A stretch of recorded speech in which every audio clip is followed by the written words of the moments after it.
Congress should restrict birthright citizenship, is what the House Speaker is saying, according to the USA Today. And Donald Trump marked America's 250th anniversary on the National Mall. Trump says he overruled plan to cancel mall celebration amid weather evacuation. So, National Mall to reopen after weather evacuation at July 4th celebrations. And in the 4th of July speech, Trump celebrates America and derides his foes and everything like that. So, NCAA president expects no changes to trans athlete rules after the U.S. Supreme Court rule, and all in that space. So definitely lots going on in the world. Getting ready to bring in Rick and Sasha Starr and Dr. Sharif and see what they've got on their mind and what they've got going on in their world. Definitely lots going on. But how's it going, Rick? All right, we got Sasha knows more about soccer. So Sasha, how obnoxious was it for Trump to call the president of FIFA and get Fuller and Balogun back into the U.S. versus Belgium game? First of all, it's against the rule that's been there for years, dozens of years, that the player who received a red card automatically misses the next match. It's just very simple rules. There is no interpretations. There's no exceptions. There's nothing. It's just there, and it's been followed up religiously for dozens of years. So it's unprecedented situation where the president of the country asking arbiters to change the rule, and it's never happened before, so I don't know even what to apply upon, what to rely upon. And we haven't heard from Belgium, nothing yet. And I'm surprised because Belgium could definitely raise concern, to say it mildly, about this. But Belgium is quiet, and I never heard. I thought they filed an appeal or something, no? They did? I never heard about it. Yeah, they filed an appeal and they definitely complained about it and everything. But the game is this evening, so I don't know that the appeal will be worth doing the appeal. We should talk about the original. But just really quickly, I don't think it's the first time because when I read, and correct me if I'm wrong, Sasha, but didn't they also make a change for Ronaldo to allow him to play for Portugal? And that was the first time that had happened. And that was before this current case, because I do think that they made an appeal so that he's able to play, because he wasn't supposed to be able to play this game as well because of a red card situation. I don't remember that case. When it's happened, and I heard the same thing. Yeah, same thing. And why it wasn't followed? Why the rule was not followed in Ronaldo case?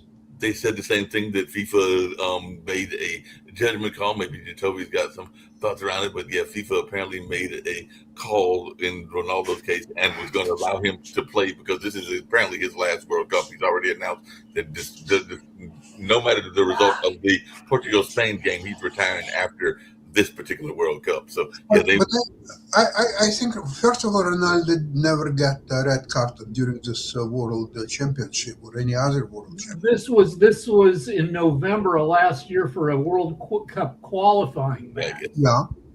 It's a different case. This Ronaldo was supposed to serve a 3-game suspension, right? But he only served the 2 games after the game that he had, and it was in the World Cup qualifier. This is completely different. This one, they made the judgment call less than 24 hours before they actually are supposed to play Belgium. That was different. This is also, he has his suspension suspended. So that too is different. So this is a brand new thing. This is actually corruption on full display because Trump called FIFA prior to the actual decision happening. Even if it were a innocent thing, it's still corruption or perceived as corruption, and it has tainted the game. So yeah, this is not right. They were celebrating in the Oval Office today. There was an Oval Office signing ceremony for Trump accounts, and Ted Cruz brought it up in front of. So they're taking credit for it. Yep, and that's the problem. They're taking credit for it. we could talk about the original call, which was, it was a judgment call. It wasn't a terrible call. It could have gone probably either way between red and yellow. I don't know shit about soccer, but I understand that intent is not. He didn't intend to do it, but intent part was. of it did not look like he had any intent to cause harm. It was a bad call. I mean, we can be honest about it. It was a bad call, but the call was made, and they do review calls and stuff like that, but not like this. This was just this was a bad call. I got a little one here today, but yes, this was just a very bad call that happened. That was controversial. Yeah, people were against the call when it happened, but this was worse. You don't just have the head of state call in and say, hey, we want to no head of state has ever done that. Yeah. It's just a very bad look. Speaking of bad calls and everything, Jacoby and Sasha, both Canada was eliminated by Morocco, and yesterday Mexico went down to England. Are we going to see the U.S. go down to Belgium, or will we have a host country in the final 8, or is all of this going to cause Belgium to be pumped up, and then we won't have a host country left and everything like that? So what is y'all's take? Because 2 of the 3 are gone. Well, U.S. is a favorite with a game with Belgium, although it's not going to be easy game for both teams. And Belgium is, a few years ago, it was one of the best world soccer teams. Today, of course, it's much less. The United States greatly improved in the last few years. So I would say that the chances are equal, but probably U.S. has a small advantage in this game.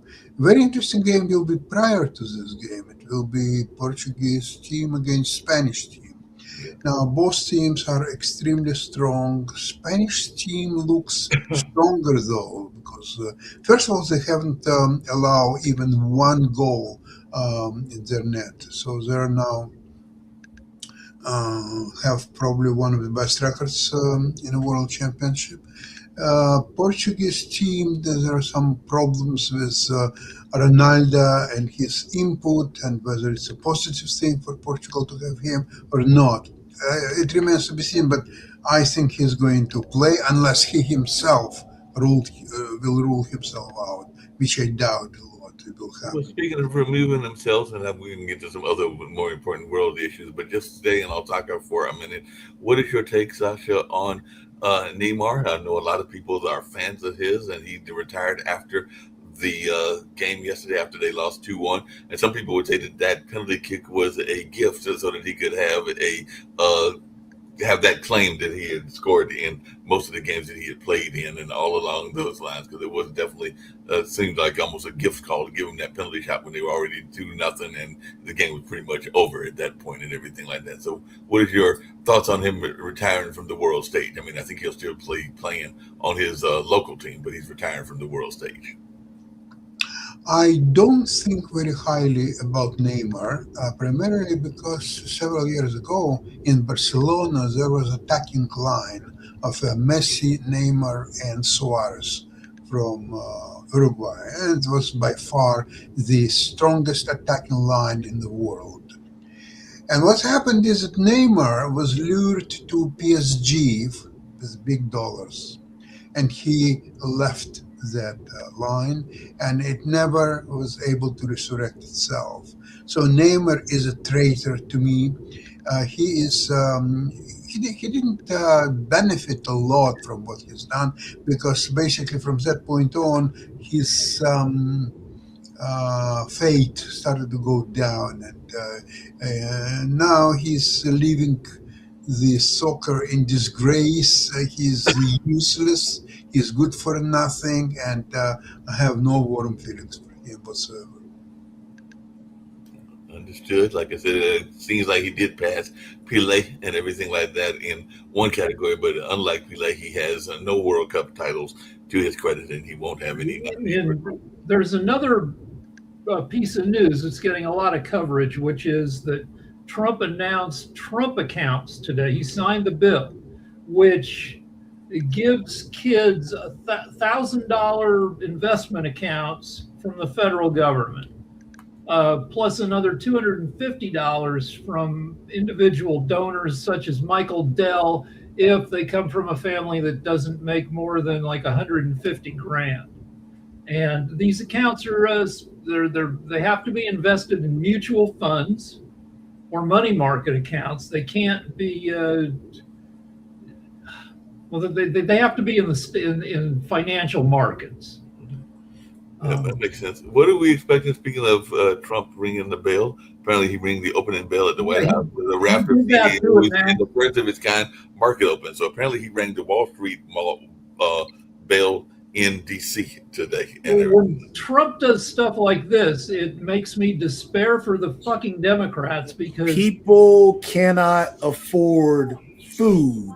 He's ringing the bell from the White House. So this feeds in straight to what's going on right now. So it's not despair for the Democrat. No. He's ringing a stock market bell at the White House, and people can't eat.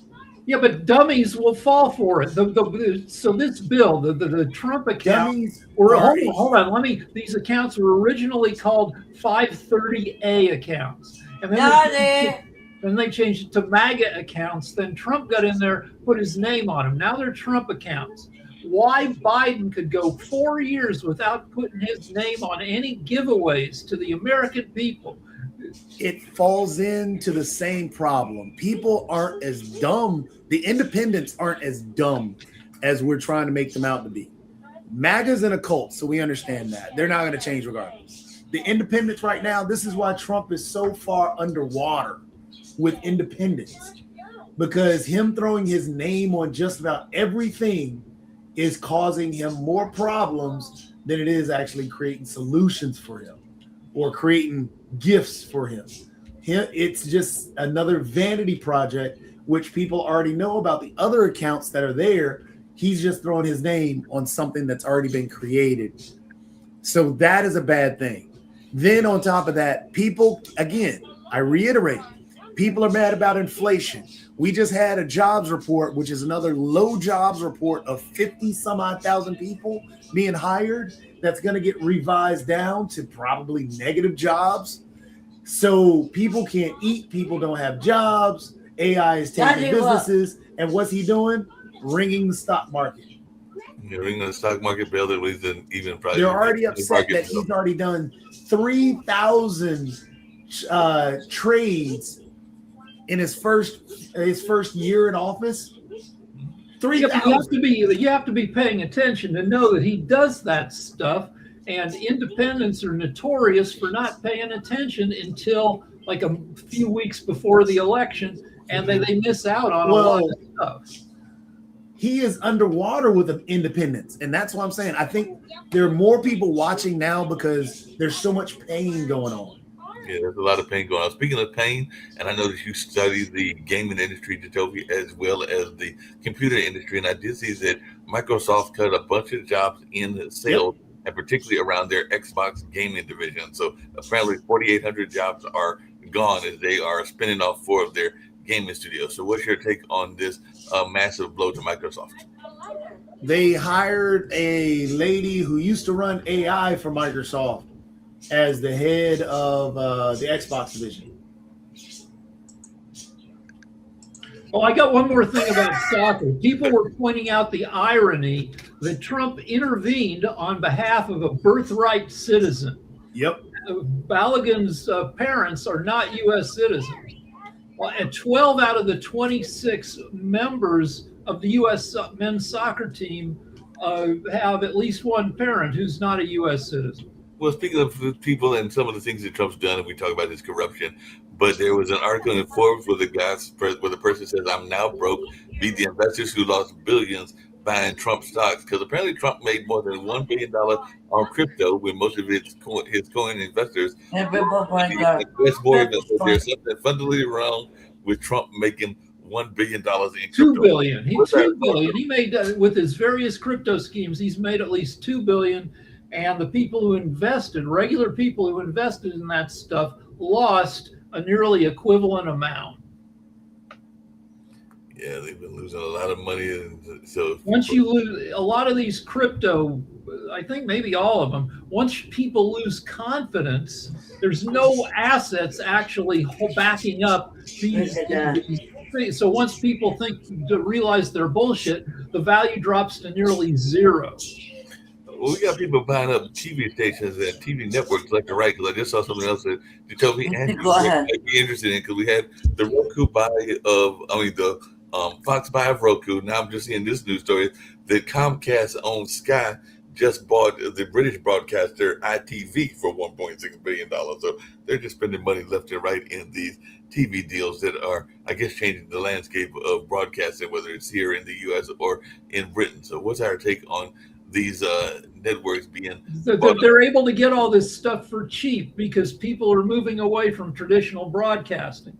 We have a movie studio, Radford Studios, less than a mile from us. And this thing, it was worth $1.8 billion. They were going to spend another $1 billion bringing it up to modern standards, making the sound stages bigger and better able to support special effects. They went bankrupt, and Goldman Sachs took them over, and Netflix just stepped in and bought a $1.8 billion studio for $400 million.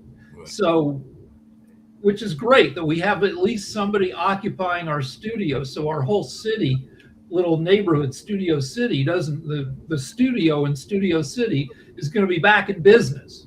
We have an empty studio in North Carolina. At least I think it's still empty. What have you heard lately, Jatovia, about the old De Laurentiis studio, or it was Pinnacle and Fayetteville? I think that studio is still sitting there empty, and it was a nice studio there for a while. I visited several years back before the pandemic and everything like that, but it was a nice studio and it was in the middle of nowhere in Yanceyville, North Carolina, just like in the mountain region. Go ahead.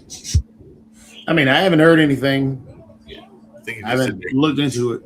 Yeah, I think it's still. We should consider ourselves lucky that Musk hasn't started buying up stations and studios, because Musk has gone full loony in a white nationalist, white supremacist way. And he's like, there's a terrible movie out there about a guy who's a vigilante against immigrants. And Musk has been pushing that movie, saying everybody should go see it. And if he started buying studios, he would probably make some reprehensible product. Well, we keep talking about NATO in the world and how we are seen as the pariahs of the world, but apparently the UK is teaming up with Ireland, Iceland, Norway, and Spain as U.S. tourists are fueling Europe tourism with the highest surge in transatlantic arrivals despite rising air travel costs and global economic uncertainty, and the fact that a lot of people don't like Trump and the attitude of some Americans. But it looks like Americans can now fly nonstop to 5 of the safest undiscovered European cities. So what's our take on this, even though there's record heat? So I don't know that even if I could afford it, I'd want to fly to France or Spain, because right now there's a lot of heat in even those areas as well. Hey, Paris, when it's 98 degrees, is still frickin' Paris. You can still sit in a sidewalk cafe and you might be sweatier, but the great cities of the world remain great even as the world heats up. Yeah, that's true. But what does that take of? Because I had heard that there's some new international or cross-country flights even here in the U.S. It does look like the airlines are making somewhat of a recovery and everything like that. So what is y'all's take on this recovery? Because I did hear about some new flights that were even coming out of RDU. In the near future, yeah, like the economic conditions they'll make bargains available for people.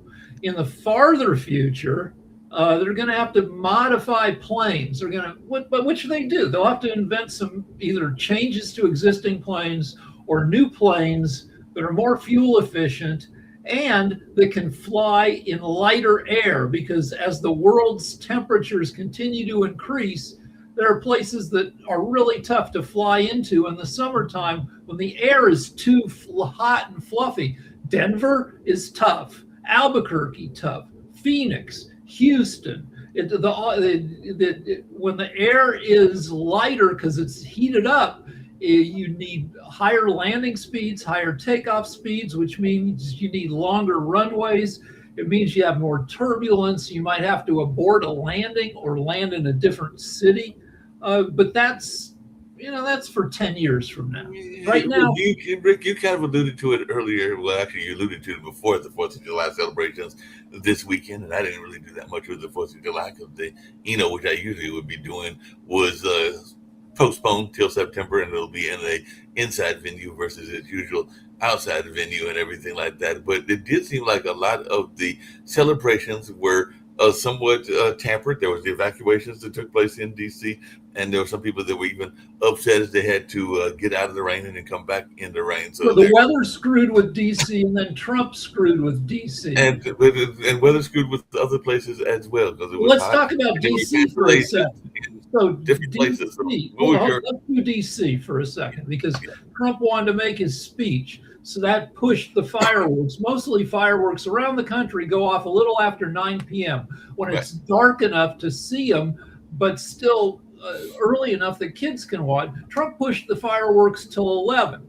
Then weather pushed them another hour. So I don't think they went off in D.C. till midnight. And then he set them off way too many at once. So smoke. What you want to do in a fireworks show is you want to set off a few at a time, let the smoke blow away so you can see the next one. Trump, being an idiot, got him to do a whole ton at once, like 10 times the normal amount. So you couldn't see a lot of them because the air was filled with fireworks smoke, like it was an actual battle. Yeah, that's just crazy. And whether it's impacted even the World Cup, because I think most of the games in Mexico were delayed by rain delays of an hour or more. So the weather was definitely impacting a lot of things. I think that there was at least a few cancellations here in North Carolina of 4th of July celebrations and things along those lines. There were definitely people that were not going to perform, like the symphony is not trying to bring out certain instruments and heavy instruments. So the climate change is affecting the game of soccer because each game now has 2 water breaks, 1 water break in each half, which means that the added time at the end of each half is at least 6 minutes, which means the game hits 45, it hits 90, and then you still, the England game last night, it went an additional 12 minutes. It was, that's a lot of time especially England was down. The referee can add, for example, 12 minutes, like yesterday happened, but actually they would play 14 minutes or even more because there is supposedly a rule that you don't stop the game when one side still has an attack going on. So you allow that attack to finish one way or another, only then you stop the game. That's the silliest rule. Attack or no attack, you had well over 90 minutes to have your attacks as much as you wanted. And once, let's see, added time finished at 12 minutes, for example, at the end of the game. Because otherwise you can keep going on because the attack hasn't stopped yet. They still continue to attack. Look at this guy, look at that guy. And now the other team can intercept the ball and start their own attack. So now you wanna stop the attack of the other team while you didn't stop the game when their opponents were attacking. It's a mindless situation. It's totally madness. And now they've added a halftime show, which I understand will feature Madonna and Shakira, and who knows who else will be appearing. I think it's one of the guys from Coldplay that is curating this particular event, but that'll be at the championship game, and that's never been done before, and everything along those lines. Do any of y'all folks paying any attention, and did you really care? Because I was watching on social media, a lot of people were caring. There was even some people that were outside of Madison Square Garden trying to figure out whether they were going, and some people were like, no, I'm going to the Hamptons, or I'm going to Virginia. They were not caring about Taylor Swift and Travis Kelce. But were any of y'all paying any attention to this supposed big wedding? Because I don't even know who was there at the wedding, to be perfect honest. Adam Sandler married him. He was the officiant, which is interesting. And anybody can get an officiant license. I was telling a friend of mine yesterday that my dad is not the most overly religious person. I think he would even say that about himself and everything like that. Not that he's a atheist or anything along those lines, as best I can tell. But he is definitely not overly religious. But he officiated a wedding that was some friends of his that were from the LGBTQIA community, and they wanted it officiant. So they asked him, and he officiated it after he got the license. So I think it's just a matter of going to get the officiant license, and then you are official and everything like that. So I'm looking forward to a couple things. I'm looking forward to seeing Taylor Swift pregnant in concert. I think that'll be interesting. And I'm interested in seeing how enormous their kids will be. Taylor Swift is almost 6 feet tall. Kelsey is 6'5". They will have some gigantic kids. they'll have some gigantic kids, probably some very talented kids. That's actually what some of the people were saying on the TikTok feed that I was watching, or maybe it was Instagram, that they were looking forward to seeing when the next news will be, which is when they'll be pregnant and everything like that. And then, of course, we did have the people that tried to steal the spotlight because they tried to get engaged on the Eiffel, on one of the big towers there. The Empire State Building. The Empire State Building. And I understand that when they went to court, the young lady did not have her ring on, so we don't know whether they're engaged or not engaged or anything like that. But I'm sure that they probably inside this year on her knees, and apparently she said yes. I'm sure they are engaged, but now they got to figure out if they can stay married if they're going to be serving time. And I don't know how much time you get for trespassing at the Empire State Building. It's not something I've been wanting to try in my bucket list. So yeah, but it'll be interesting to see how that plays out as well. What are y'all expecting from the NATO conference? Because I mean, Trump's going to go there. He's already sent out a kind of a meme that was kind of derogatory to the Italian president, where he basically was saying that she needs a restraining order and everything like that. So he's already started to do some crazy politics and everything like that. But what are y'all expecting from the NATO conference? I'm expecting that Trump will be largely avoided because this is not a serious politician. There is nothing worth discussing with him because he changes his mind every hour and a half, if not more often. And whatever he says is absolutely meaningless. So therefore, it's just a waste of time to have any serious discussions with him. So they will entertain him as much as it's possible, if you can call it entertainment. And his meeting with Zelensky, at the same time, he supposed to have a telephone talk to Putin before meeting with Zelensky. So, look, Zelensky is not going to extreme to say to Trump, look, buddy, what have you done for me lately? Do I need to talk to you really?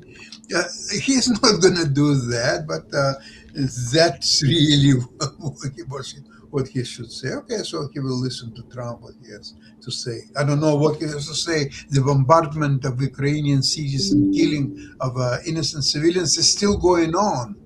And Trump doesn't comment on that. He's okay. You know, it's somebody else bombing somebody else and so on. He has his set of problems with in the Middle East right now. There is a memorandum is already going on, and it's third week now. There is nothing absolutely suggesting that it will be ending anytime soon. Trump will prolong the 60 days into another 60 days, and then another 180 days, and so on until midterm election. So then, only after midterm election, I don't know what result he thinks his party will get. I don't think they will have very, very good results anyway. Less than 120 days until the election. So here's an AI actor will be starring in her own feature film that's in development right now. Tilly Norwood is somebody who doesn't exist. She's a very cute AI actor, and she's scheduled to star in a movie called Misaligned, which is from an AI movie production company. And it's going to be a big, assume big budget feature film. And they say they're going to use union talent, even though there are union rules against using AI talent. But anyway, it's just in development with the AI and everything like that. By the way, we talk about Trump's impact on organizations, and apparently a new White House report is accusing leaders of the Smithsonian Institution's National Museum of American History of embracing what they call as extreme political activism and using the nation's flagship history museum to advance what reports describe as an ideological agenda. So they have a 162-page report that ironically they released on July 4th by the White House Domestic Policy Council, and it's part of Trump's ongoing review of the Smithsonian. So it looks like they are criticizing the Smithsonian exhibits and programming that federal officials are viewing as overly ideological or woke. So what is y'all's take on this, and do other institutions like maybe even my Hayti Heritage Center need to be worrying about the government's impact on what they can exhibit or can't exhibit and everything like that? Because history is fairly woke. When you look at American history, there are issues around frickin' slavery and Holocausts and Native Americans, and you can push out a sanitized version that ignores all that, but 40% of our frickin' history, at least, deals with issues that Trump would rather, be left. that he'd rather ignore and everything like that. I was watching They've been trying to whitewash history for a long time, because he's actually said that he wants to glorify things that make us look great. Well, I'm sorry. Things in our history, if you can't accept what happened in our history, you're not going to be able to move towards the future. That's what's created such a division in our society, is that, they want to wave around the Confederate battle flag, but do you understand what's really about the Confederate battle flag? No, it's about Southern pride.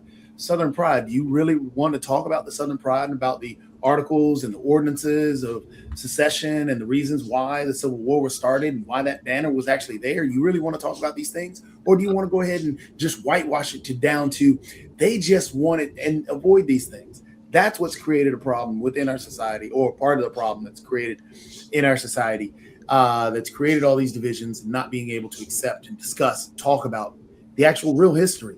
And the real history isn't a pretty sight. So we just got to be able to talk about these things. So the point of view before Trump came along about history was that the U.S. hasn't been perfect, far from it, but that we strive to be perfectible, that we can change for the better, we can learn from the past.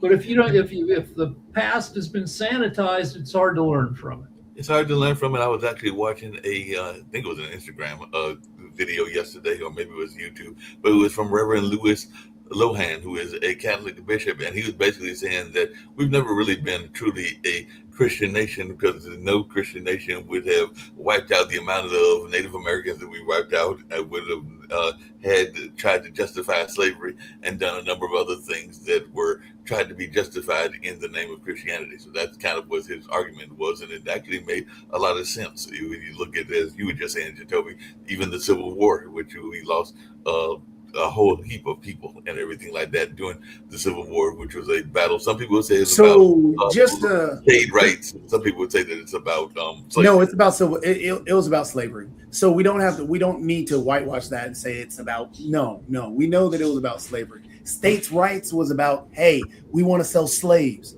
That's right. The state's right that they wanted to do. So to avoid that and nullify, it was about slavery. We know it was about slavery. Then on top of that, we want to talk about the Bible and how the Bible is used.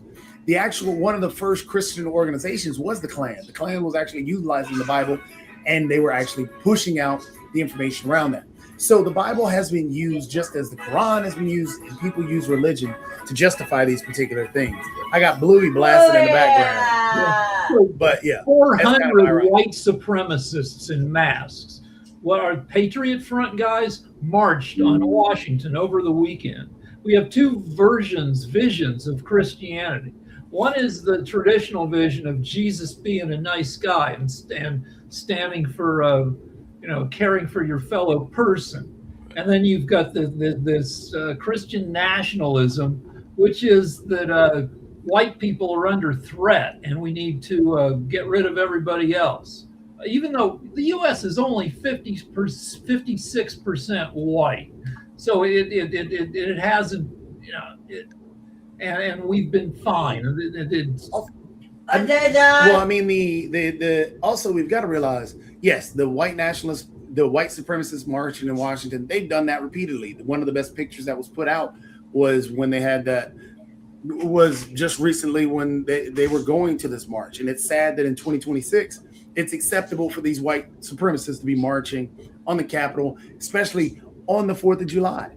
And that was it's crazy. But also, if you want to talk, Mark, you had said that the argument over the U.S. being a Christian nation, it never has been a Christian nation, never. But we want to, but that goes into the sanitization and the actual trying to make our history palatable for individuals that don't like history. It's never been a Christian nation, never. It's always, matter of fact, in our history, the reason that the nation was built because they were trying to escape religious persecution. Therefore, they didn't want to have anything to do with religion and government. Yeah. And then on top of that, if you take the view that, oh, we're a religious country, we are a Christian nation, so on and so forth. So you're wanting the religion to decide, your religion or Christianity to decide exactly what we should do in terms of laws and so on and so forth. Yeah, that makes sense. What country are we at war at right now that utilizes that same logic? So let me give you a statistic. So the U.S., 56% white. The U.S., around 65% Christian. But if you limit it to observant Christian, people who go to church weekly or almost weekly, that's only 30 to 40% of U.S. adults. So all these movements to say that the U.S. is a Christian nation, that the U.S. is a white nation, are either minorities or very slight majorities trying to fuck over a third to 50% of other Americans. It's privileged people or people arguing for privilege, trying to screw over everybody else. No, it's definitely that. I want to come back just for a second, just because it's fun too and everything like that. I was looking at the budget, and a lot of the bars were upset, and a lot of the people traveling were upset because they didn't rent Madison Square Garden. Apparently, renting Madison Square Garden is not cheap and everything along those lines. And the bars that were near Madison Square Garden were impacted. They want Taylor Swift and Travis Kelce to give money to them because they lost a lot of money and everything like that. And apparently, the wedding planner, you should have had this job, Rick, but apparently the wedding planner got $1 million to plan Madison Square Garden wedding and everything, because I was looking at the different prices, and it looked like whoever the wedding planner was made a quick $1 million and everything like that. Probably not a quick million. They've probably been planning this for a year, and I'm sure they earned their money. Oh, I'm sure they did, because they said it cost 15 to 20 million, the entire cost of the whole wedding and everything like that. But yeah, I did hear that the wedding planner got like $1 million or something along those lines. So, and I forgot how much it cost to rent Madison Square Garden. I know it's not cheap and everything like that. So let's see. Ranges from $1 million to 2.5 million per day. That's how much it costs to rent the Madison Square Garden? Yeah. So I assume, given that they took over the whole thing, it was probably more than $2 million. Yeah, probably close to $4 million, $3 or $4 million a day, since they had it well into the 4 o'clock hour and everything like that. So yeah, it definitely was not a cheap wedding, to say the least, and everything like that. And I've never had the privilege of being married, so I wonder how much even a cheap wedding is. But I know my brother's been married twice and everything like that, so I know that weddings are not in general cheap, but this is like one of the celebrity weddings, and they're very not cheap. Right, so 1,000 people were at the wedding. So Madison Square Garden holds what, maybe 30,000? So I don't know what they filled it with, but they didn't come close to filling the. Sasha, did you see that UEFA just put out a statement about the suspension? What statement? Go ahead. They put out a big statement about the suspension, about them lifting the red card. Said No. yesterday, yeah, they said yesterday's decision to suspend for a probationary period of a year, the implementation of the one match automatic suspension following the red card issued to the player across the red line.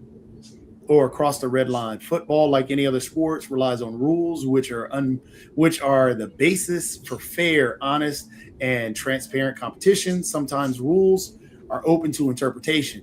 In this case, not. A minimum automatic suspension of one match following a red card is not a discretionary option and does not require the decision of a competent body to be enacted. It is a principle embedded in regulations which cannot be made subject to expectations, let alone in the middle of a tournament where several other players have been in the same situation and regularly served their suspension. So yeah, UEFA was against it. That's the European Soccer Organization. Yep, UEFA's huge. Okay.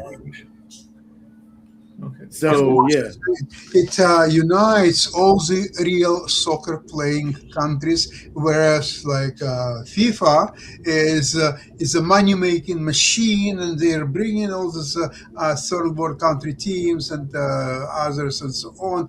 And if you notice, the arbiters in most of the matches, the arbiters are from Africa, Asia, sometimes Latin America. So they are trying, okay, we're going to popularize. So we will say to Coca-Cola, our soccer matches are being watched by 5 billion people, 10 billion people, 100 billion people. Okay, send us some money here and there. This is all what FIFA does. It's not a professional soccer body, really. And you know the crazy part of this whole situation is now this is analogous to how Trump is running the nation. Nobody was upset at the U.S. before this. People were actually on the U.S.'s side when the red card happened. Right. Now everybody hates the U.S. in football. Yeah. Just like everybody right now hates the U.S. because of what Trump, everything he touches, it turns to crap. Well, Toby, to that point, I did hear some MAGA people that surprised me. They were upset at the way that the evacuation was handled. Now, some of them were upset at the D.C. Politicians and the folks in charge of the area and all along those lines. But there were a couple of folks that were upset at Trump as well. So maybe this is one of them cases where his base is finally getting some cracks in it, because they were not too pleased. They weren't upset at Trump. They blamed it on everything else besides Trump. It's Trump. The heck, we paid millions upon millions of dollars for him to put up some stuff that was falling apart. And now he said he's not going to, speaking of the pool, he said he's not going to put in another bid. So I guess they're just going to be stuck with what we've got, because he said that he's not going to try to hire another contractor to fix the pool. No, we're on a no bid contract. He's not hiring anybody else. Unless his buddy gets more money, he's not giving anybody anything. Yeah.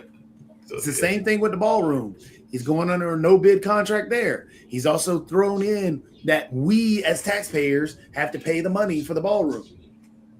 Also, he's now put scaffolding up across the entire front entrance to the White House, and people are thinking he's going to switch out the Doric columns with Corinthian columns, which are the fancier, flouncier ones. He's making it a palace. That's what he's doing. He's not leaving in 2028. So you're doing all this. You're not leaving in 2028. Is he going to build a moat? He might. The dude hidden when the BLM protests were happening and people were marching in the streets, he was hiding in the basement.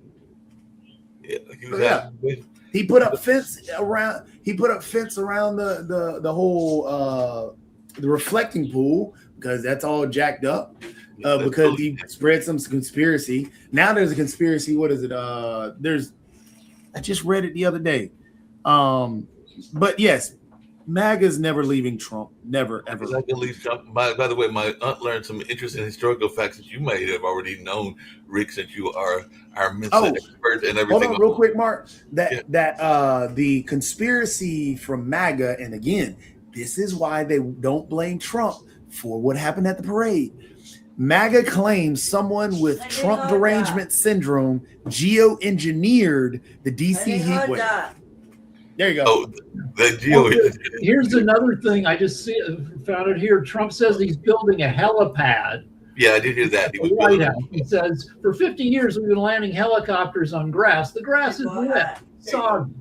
Heaven forbid you should have to walk on grass. Yeah, you have to walk on grass and everything like that. But just really quickly, we get ready to wrap up and get to the economic show and everything like that. But my aunt learned some stuff that you probably already knew. Apparently, there is a tunnel that was never developed underneath Mount Rushmore, because she was watching one of those 4th of July specials and everything like that. So she said that there is a tunnel that they never completed. And of course, I'm sure Trump wants his face up there on Mount Rushmore. And the other thing that she learned was that there was apparently a African-American medicine man to go with the Indian, I think, woman that was going with Lewis and Clark. So apparently there was a African-American medicine man that was a slave that was part of that journey as well. Because I was sharing that with she was sharing that with me yesterday, which I got to look up and find more about. So, Kim has an interesting quote. Read Caesar. He is emperor for life. So apparently he wants to be emperor for life and everything like that. And MAGA is Trump. And she's laughing her ass off. So definitely that's what she said she's doing. But we're going to get out of here. We got some more shows. We got Economic Monday. I think we got 2 guests, because I think David's there. I think there's a woman named Danielle that'll be joining us from the real estate space, if I saw that invitation correctly, and all along those lines. But we'll find out more about her in about a minute. So I'm going to get us on out of here. Hopefully I'll see you, Sasha, you, Jacoby, and you, Rick, over at the Economics Monday show. But, yeah. Mark, links for me, please. Yeah, I will get the links for sure. Thank you. No problem.